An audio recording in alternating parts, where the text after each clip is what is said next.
back to this House of Walls, where I love to talk all things homeschooling, books, and anything else that I feel like sharing. If you like those kinds of topics, make sure to subscribe and like below so that I know that you like it. Today, we are going to talk homeschooling. That's why I'm in the homeschooling room. If you've watched any of my monthly wrap-up videos for homeschooling, you know that with my 7th grader, it has been a little bit, we've had to take some adjustments to his schoolwork, but that's okay. That's the beauty of homeschooling, and I think we have found something that works and that he likes. So I am talking about Build Your Library. This is definitely something that I have watched and kind of tried to learn about through the years of homeschooling, but it never really matched up with my kids. My kids are 4 years apart, and while we were doing some group subjects together, I feel like this would have been a little too advanced for my 3rd grader. The biggest thing that I found when I was researching this is there's not a lot of homeschooling parents who use this, who make kind of a detailed look inside this curriculum. There is, of course, the creator of this, Emily Cook. She is fantastic and shares the books. She is constantly upgrading all of the levels. You can use this from beginning to end of your children's homeschool education, and it's fantastic. But other than that, it's kind of limited with videos. So I thought I'm going to come on here and give a little sneak peek into it. I'm not doing a review yet. We have only done 2 weeks of this curriculum as I'm filming this. But as I'm a very visual learner myself, hopefully this will be helpful to some of you. I do think that the levels are all set up pretty similar to level 6. So level 6 is American History Part 2. It starts like the lead up to the Civil War through modern history, and you'll see that in some of the books. Now, we are starting this almost in the middle of our school year, so we will not get through all of this.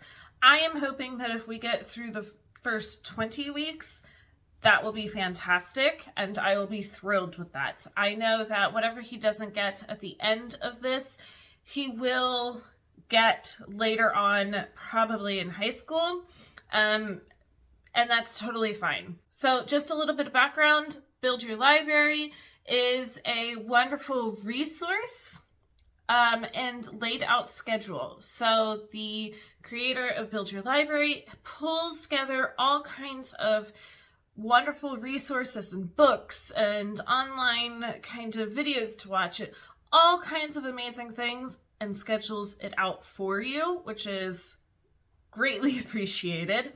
She also makes sure to tell history as a whole and using voices from people of all kinds of different backgrounds so that you get a broad, well-rounded idea of history.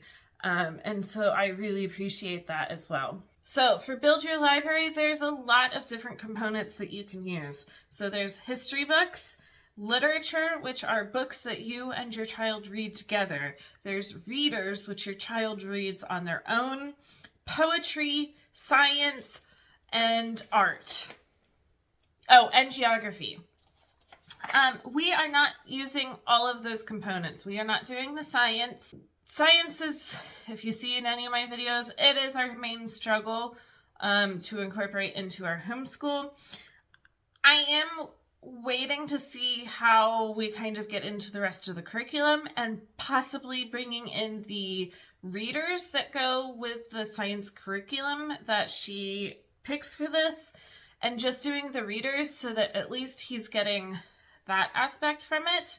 And we are not doing the geography. I do have a United States geography curriculum that I put together. That's what he is going to continue using. Now, I definitely do not have all of the books on the book list. It is an extensive list. It's a lot.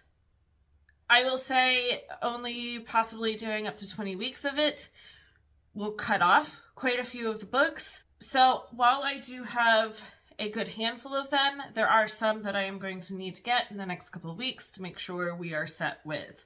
But just to give you an idea of some of the books that I have, I'm going to show you. So starting with history, we have Two Miserable Presidents, D.K. Smithsonian American History, a visual encyclopedia. We Were There Too, Young People in the U.S. History, Heart and Soul, and Our Country's Presidents. Now, just to have an idea, I just counted and there are still 9 books that I need to get. But the amazing thing is in the book list, it tells you what week you will need it. And so I'm just gonna go kind of as we need it. All right, then the literature component. I am really enjoying the literature aspect of it. This has gotten really dark. All right, let's try that. In breaking off from doing any kind of group subjects, our kind of read aloud, family read aloud has suffered, and it's been difficult to pick it up. But doing these literature books, it's nice. We can sit down, just the 2 of us, and read an awesome book and kind of talk about it and go from there. So the books so far that I have are The Giver, The Not So Boring Letters of Private Nobody, Sugar, Prairie Lotus, and When You Reach Me. So from the list up to 20 weeks, I still need to get 3 books. Then he has his readers. So these are ones that he goes and reads on his own. I am sorry about the lighting. It keeps getting light and dark and then too light. We'll just go with it. All right, so the readers he does on his own. And that's great practice for him. I will say that we are taking out one of the books. It was just harder to find. And he does have a stack of books that he wants to read that we had already selected for this year. And so I'm kind of planning that I will sprinkle through some of those books and I'll show you how. But the books that we have so far are Hazardous Tales, The Underground Abductor, Dragon's Gate, Chickadee, and Letters from Rivka. So, like I said, we are replacing some of them. So I don't really know for sure how many books I still need to get. We will kind of see as we go. One of the books that we are replacing is Silent Thunder. I am sure it is a fantastic book. I just chose that one to take out. In the curriculum, you read it for 2 weeks, and so I found 2 books, and he'll read 1 each week. So he is going to start with The Tiger Rising, and then on the second week, he is going to do Summer of the Woods. This is a Virginia Mysteries book. And then for poetry, this curriculum uses poetry for young people, which we have recently discovered ourselves, and we love these books. I didn't have any of the books that are in this curriculum, but that's okay because I was happy to add them. So first we have Edgar Allan Poe, Langston Hughes, and Maya Angelou. So you can see from all of those books, there is a wide variety of voices that we will be reading about, and I think that that is such a wonderful thing. The last component of this curriculum that we are using is for art, and so we are doing Great American Artists for kids. We have barely scratched the surface of this, but I really like it that it tells about the artist and then has a project to go with it. How do we use this and keep it all organized? Because there are a lot of books that we are not using right now. So any of the books that we are not currently using go on the bookshelf under his work, and they just sit there. The books that he is using for that specific week, I pull out and put into this plastic bin. And so he knows any book that he needs will be in here. And so when he goes through his day-to-day stuff, he can say, oh, okay, I need to get Underground Abductor and read certain tabs. Now this one doesn't have it because he only has one part left. Let me pull one that I have. All right, so I do have the Tiger Rising, and so you can see I have tabbed, so he knows that every day he needs to read from tab to tab, and that makes it really easy. But so far this is really working and is a great way for him to not get overwhelmed. He just knows that he needs to go look in this bin. All right, so on that note, I am going to turn the camera around and give you a little bit of a flip through the curriculum and how we have set it up for my son. So let's start with a little flip through this. So you do get it as a digital PDF and print it and bind it however you choose to do that. I printed it myself, and then I have a little binding machine. So you have a table of contents. Here is another close-up of the book list.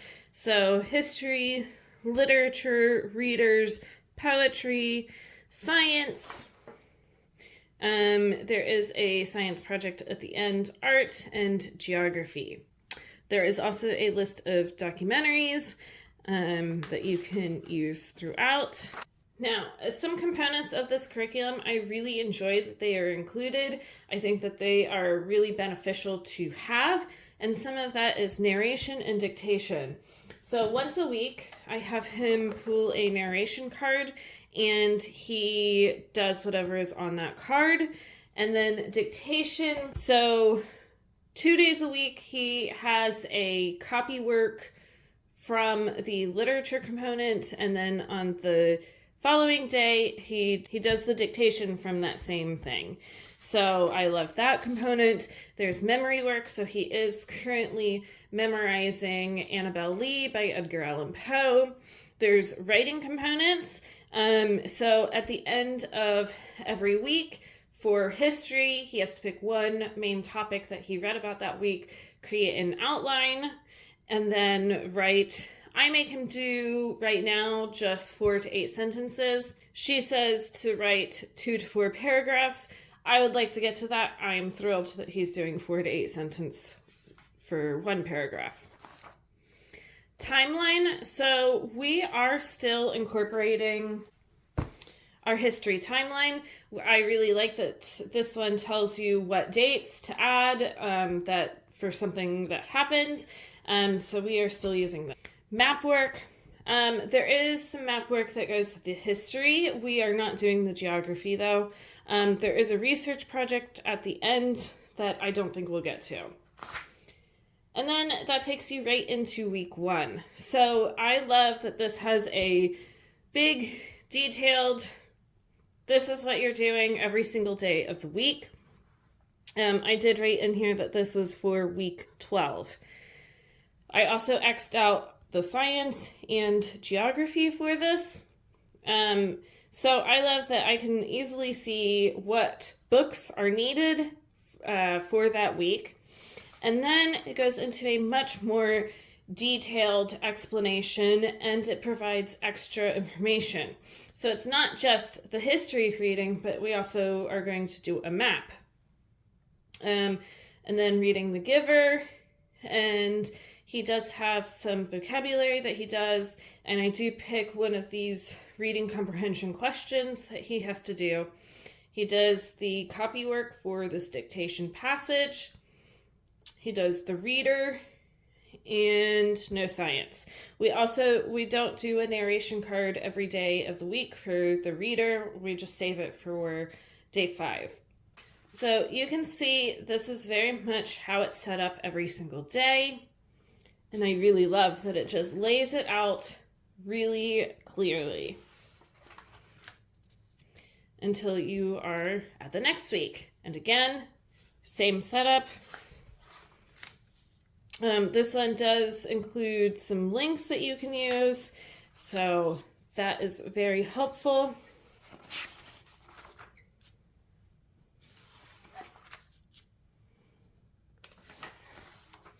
And then it continues. Now, the big thing is, how are we using this? Because obviously, this is much more for the teacher and not for the student. So I'm going to put this aside and show you.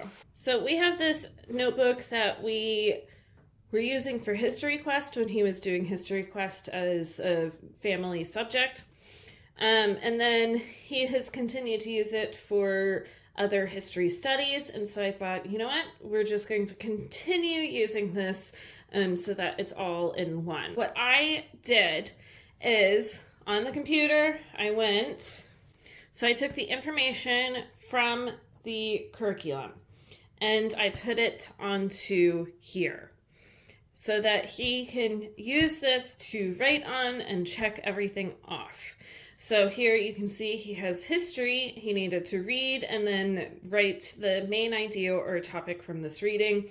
And then he needed to do a map, which is over here. Literature, we had to read together, The Giver. He had some vocabulary and then a comprehension question. And then here it was his copywork for the dictation passage, and he needed to do his reader. And so this has really worked out nicely that he can just look. It's usually one page. Sometimes some of it might go a little bit onto a second page, but for the most part, it's just this one page of information that he has to look at, which is really helpful for his ADHD. So here again, you can see for day 2 and day 3 of week 1, how again, everything is just laid out beautifully and it's easy to follow. So here's day 4, and this is that example of reader and poetry information had to go on a second page, but that's okay. So I'm even able to include, if there's stuff to add to the timeline, I can include that right onto here, and so he can just go and do that on his own. And then here is day 5. So day 5 is where he does need to create an outline and write a short summary about one topic that he read for history. And so on this page, I left it blank and wrote history summary. So you can see he did an outline and then wrote the paragraph for it. He does also have to do a narration card. So I have saved a blank sheet here. He ended up not having to use it. He was able to orally tell me like a summary of what he had read. And then it goes into week 2, day 1. And so again, same kind of setup. And there's a map that he did. We have not finished everything for day 5. We are hoping to do that probably today. And then we'll go into week 3. So I really like this setup, and I think that he does too. He knows right where to go to get the information, and then having all the books in a separate little book bin is really helpful. I hope that this was really helpful for you to get kind of an understanding of what goes into Build Your Library and how we are using it this year. I will say my son has told me that he really likes it, which is a huge, huge win. And so we are going to absolutely continue to use this. And he's learning so many wonderful things. So on that note, I'm going to go continue on with the day. I hope that this was helpful. If you like this type of video, make sure to subscribe and like below, and I will be back for more soon.